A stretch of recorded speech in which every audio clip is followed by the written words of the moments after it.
Welcome to Tuesday, October 22nd, 2024. This DayWeather podcast brought to you by Converse County Tourism. Douglas and Glen Rock, Wyoming are bustling with action this holiday season. Plan your excursion, including fun activities, beautiful downtowns, and historic treasures.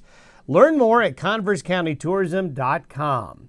Well, the photo right there of some lenticular clouds near Cody, a sign of getting deeper into the fall season. The winds aloft are strengthening this time of year, and when you get strengthening winds aloft, it means the polar jet stream is strengthening as the contrast between the higher latitudes and the lower latitudes in temperature gets stronger and stronger. Cody is one of the places in the region where you get great lenticular clouds as the winds that go at an angle or perpendicular to the major mountain ranges that go north-south.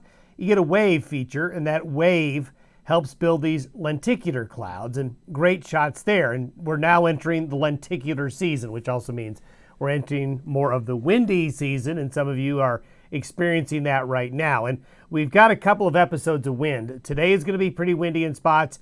We're also going to be pretty windy in spots again on Thursday because of those strengthening jet stream winds and small disturbances moving through. One of those small disturbances may produce a few showers in the northern Rockies today. Nothing much, but a few showers may pop up. Now, there's a stronger little wave that's going to come off the Pacific and across Washington, Oregon, and Idaho, across Montana and Wyoming Wednesday night and Thursday. That'll make it windy in the south and the east. It's going to bring rain and snow showers to the north, snow in the northern and western mountains of Wyoming. Not a big snow, but some. And we're going to see that system blow on through, cause temperatures to drop a bit as we get to the end of the week. The best stretch of weather coming up is Friday through Sunday. There is a break in the weather. We'll have a little less wind. Temperatures will be comfortably mild. So I think we're going to have another nice weekend coming up. But as we alluded to yesterday, Halloween week is looking, pardon the pun, a little more scary weather-wise because we've got a stronger cold front and likely much colder temperatures rolling into the region by late Monday. This looks to be a front arriving in western Wyoming early Monday, then going over the divide by Monday afternoon and even Monday night into Tuesday. This will spread snow into all of Wyoming's mountain ranges, much colder temperatures, rain and some snow on the plains. That may be followed up, we don't know yet, but we may see another strong front come in right behind it at the end of next week. So two systems, it looks like, next week, and they will be cold and they will bring moisture along with it. So maybe these guys know something's going on. Good shot of the geese, and you'll probably see more of this action as we know that the weather is going to be changing really across all of Western North America. Makes you wonder, right? Now, beautiful scenes like this still showing up as we go deeper into October along the North Platte River. The satellite imagery this morning shows things well in terms of those strengthening jet stream winds aloft. See that right here? We have an area of low pressure off the west coast, but also strengthening winds aloft right here, causing a lot of these mid and high level clouds. And this streak of moisture as well is what will produce a few showers up into the north. Part of this wave right here is what's going to be coming in onshore and into the region Wednesday night and into Thursday. But you can see there's still a lot of clear skies across the west today. So you can see where the clouds are aligned with those strong jet stream winds where the black lines are packed together right there. So here's today's little wave. Here's Wednesday night and Thursday's wave as it comes on through. Today, we're going to have the wind. So you can see quite windy along the I-25, I-80 corridors of Wyoming into the Front Range, foothill areas of Colorado. Then along the east slopes of the Wind Rivers, South Pass, Highway 120, Cody to Meeteetse, you're going to be blowing pretty good as well. Pretty windy across Montana and the Dakotas. So that's going to be basically the next 24 hours. There's your wave on Thursday. Going a little bit further south, a little bit of a stronger wave, a little bit more moisture with it. And yep, here's the wind again. So this is the wind on Thursday. So we're going to have another episode of wind into this area right here as that low straddles the Montana-Wyoming border. Again, more of a typical fall pattern as the seasons want to change a little bit more.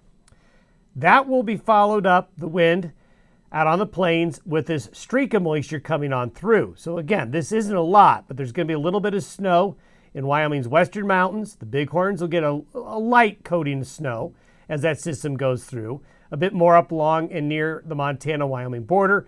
then light amounts up here with this system. So not a lot of precipitation, but it's going to be some as that wave Wednesday night, Thursday goes through with wind on the plains, and there's your snow with that wave in the high country. Nothing to write home about, but hey, we'll take what we can get.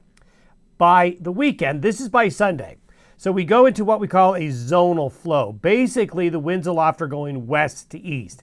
West to east winds aloft mean your temperatures are going to be at or a little bit above average, as you're basically not bringing in any really cold air. You're not really bringing in any warm air. So you're basically in a seasonal flow right here. It'll be breezy, but it will be mild and really not a bad weekend. But here's the building trough that's coming in next and the building high in behind it. As we talk about all the time, the building high in the Eastern Pacific is really critical to what happens here later. So this is Sunday morning. We're going to see the advancement very quickly of that wave. This is by Sunday, 6 a.m. Mountain Time. This is by noon Mountain Time Monday. Boom, comes in quick. This will be what we'd call a sharp cold front coming in from the Pacific Northwest. It is going to bring in some air from right here. So the air behind this system, as compared to the last one, is going to be much colder. That cold air comes in, and you're going to get a line of rain and snow right along that frontal boundary as it comes on through. So this is the first system next week, late Monday into Tuesday. So late Monday into Tuesday and Wednesday, it is going to be much colder. These are the temperature anomalies by noon Tuesday. So you can see the cold is pushing further out into the plains. Much colder air comes in behind it. That's Tuesday, and those are Wednesday's temperatures. So by next Tuesday and Wednesday, a week from today, going to be a much colder scenario in the west. And our confidence in this change late Monday and Tuesday is pretty high. So that'll be something to be ready for. The question is, what is after that? There's the Monday night, Tuesday wave. Here's another wave that potentially could come in right behind it, which would arrive sometime during the day on Thursday into Friday of next week. Now, we're not 100% sure of this configuration yet of the second wave. It'll be something to keep an eye on, but there's certainly potential.